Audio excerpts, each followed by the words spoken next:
अल्हम्दुलिल्लाहि वहदह वस्सलातु वस्सलामु अला मन ला नबिय्य बअदह अम्मा बाद। कुरान मजीद का अल्लाह की किताब होने की दलील। प्रिय भाइयों, कुरान मजीद इस्लाम का न मिटने वाला सरमाया, सीधा रास्ता, ठोस और सच्चा पुस्तक है। अल्लाह का पवित्र और शुभ कलाम है। कुरान अपने कई विशेष गुण और खूबियों के कारण दुनिया के तमाम पुस्तकों में एक अलग हैसियत रखता है और चैलेंज करता है कि यह किसी इंसान की लिखी हुई किताब और गढ़ी हुई बात नहीं है, बल्कि अल्लाह की ओर से उतरा हुआ पुस्तक है। उदाहरण के तौर पर कुछ दलीलें आपके सामने पेश करता हूं, गौर से सुनिए। प्रिय भाइयों, जब से कुरान उतरा है उस समय से लेकर आज तक ये चैलेंज कर रहा है कि दुनिया इस जैसी किताब पेश करने से आजिज और बेबस रहेगी। सूरह इसरा आयत नंबर 88 में अल्लाह फरमाता है, कह दीजिए कि अगर तमाम इंसान और जिन्नात मिलकर इस तरह कुरान लाना चाहें तो इस जैसी किताब नहीं ला सकते, गर्चे वो आपस में एक दूसरे के मददगार क्यों ना बन जाएं। दुनिया आजिज रही तो उससे भी हल्का चैलेंज किया गया। सूरह हूद आयत नंबर 13 में अल्लाह फरमाता है, क्या ये कहते हैं कि कुरान को इसने गढ़ा है? कह दीजिए कि फिर तुम भी इसी की तरह 10 सूरतें गढ़कर ले आओ और अल्लाह के सिवा तुम जिसे चाहो बुला लो, अगर तुम सच्चे हो। सारी दुनिया बेबस रही तो फिर इससे भी हल्का चैलेंज किया गया। सूरह बकरा आयत नंबर 23 में अल्लाह ने फरमाया, हमने जो कुछ अपने बंदे पर उतारा है इसमें अगर तुम्हें शक है और तुम सच्चे हो तो इस जैसी एक सूरह ले आओ और अल्लाह के सिवा अपने मददगारों को भी बुला लो। दुनिया की कोई किताब ऐसा चैलेंज नहीं कर सकती। लोगों ने यह चैलेंज कबूल करने की भरपूर कोशिश की मगर नाकाम रहे, जिससे मालूम हुआ कि यह किसी इंसान की लिखी हुई किताब नहीं है। प्रिय भाइयों, कुरान जैसी महफूज किताब दुनिया में नहीं। कुरान का चैलेंज है कि रहती दुनिया तक इसमें कोई हेरा फेरी और कमी बेशी नहीं कर सकता। लोग इस्लाम को मिटाने के दर पे रहे मगर यह हिम्मत ना हुई कि कुरान का एक अक्षर या एक शब्द या एक आयत उसकी जगह से हटा दें।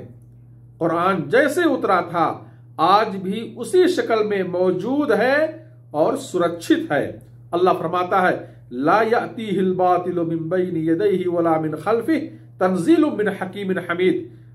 कुरान के आगे और पीछे से कहीं से बातिल की गुंजाइश नहीं, वो लायक तारीफ है, हिकमत वाले रब की तरफ से नाजिल किया गया है। अल्लाह की ओर से कुरान आने की एक दलील यह भी है कि कुरान की खबरों और बातों को आज तक कोई झुटला ना सका। कुरान में पिछली कौमों के विषय में जो सूचनाएं दी गई हैं और कुरान ने जितनी छुपी हुई या गुजरी हुई बातों की खबर दी है या जो कुछ कल के बारे में बताया है, वो सब सही साबित हुई, जिनसे मालूम हुआ कि कुरान अल्लाह की भेजी हुई किताब है, क्योंकि वही केवल आलिमुल गैब है। अल्लाह के सिवा कोई और गैब जानने वाला नहीं है। कुरान पढ़ें, नबी सल्लल्लाहु अलैहि वसल्लम मक्का में थे। रूम और फारस के दरमियान जंग हुई। फारस रोमियों पर गालिब आ गए। फारस की फतेह पर मुशरिकीन मक्का को खुशी हुई और रोमियों के हार जाने पर मुसलमानों को तकलीफ हुई। चुनांचे अल्लाह ने सूरह रूम की इब्तिदाई चंद आयतें नाजिल की और उन आयतों में चंद सालों के बाद रोमियों के जीत जाने की बशारत और खुशखबरी दी। अल्लाह ने फरमाया, वहुम मिन बादि गलबिहिम सयगलिबून फी बिदअ सिनीन लिल्लाहिल अम्रु मिन क़ब्ल व मिन बाद। वो हार जाने के बाद कुछ साल में फतेह पाएंगे। पहले और बाद का इख्तियार अल्लाह ही को है। ये पेशिन गोई पूरी हुई और दुनिया ने अपनी आंखों से देख भी लिया। इसी प्रकार जब नबी सल्लल्लाहु अलैहि वसल्लम और सहाबा तंग आकर मक्के से निकलने पर मजबूर हुए, कुरान में अल्लाह ने उन्हें मक्का फतेह करने की खुशखबरी दी फरमाया लतदखुलुन्नल मस्जिदल हराम इंशाअल्लाहु आमीन। सूरह फतह आयत नंबर 27 में अल्लाह ने फरमाया कि इंशाअल्लाह तुम पूरे अमन शांति के साथ मस्जिद हराम मक्का में दाखिल होगे। और दुनिया ने देखा कि 8 साल बाद मक्का फतेह हुआ, नबी सल्लल्लाहु अलैहि वसल्लम और सहाबा मक्के में अमन शांति के साथ दाखिल हुए।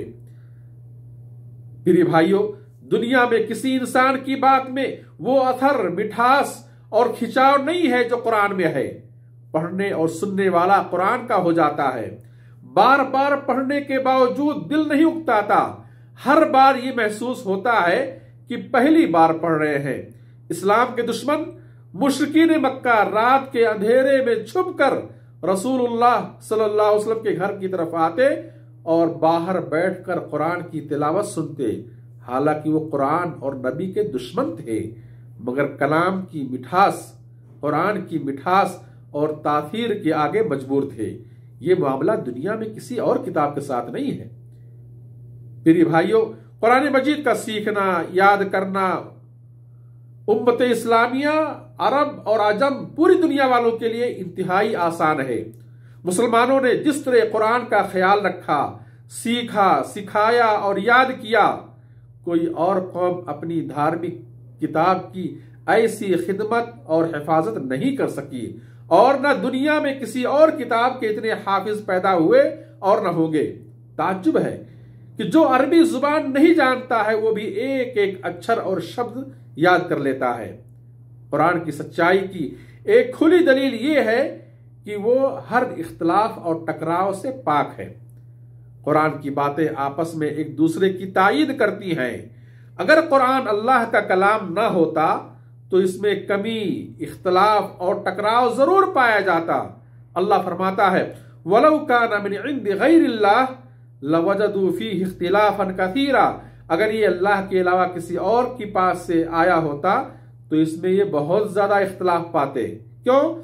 इंसान का इल्म या सोच और समझ किसी भी हद तक पहुंच जाए, वो कमी, गलती, भूल चूक से महफूज नहीं रह सकता। और भी बहुत सारी मिसालें, दलीलें और उदाहरण मौजूद हैं जिनसे मालूम होता है कि कुरान किसी इंसान की बात नहीं, किसी इंसान की किताब नहीं, बल्कि अल्लाह की किताब है, अल्लाह की बात है। अल्लाह से दुआ अल्लाह हम सबको कुरान का मकाम समझने और कुरान की तालीमात को, शिक्षाओं को अपनाने की तौफीक दे। व आखिर दावाना अनिल हम्दुलिल्लाहि रब्बिल आलमीन वस्सलातु वस्सलामु अला नबीना मुहम्मद।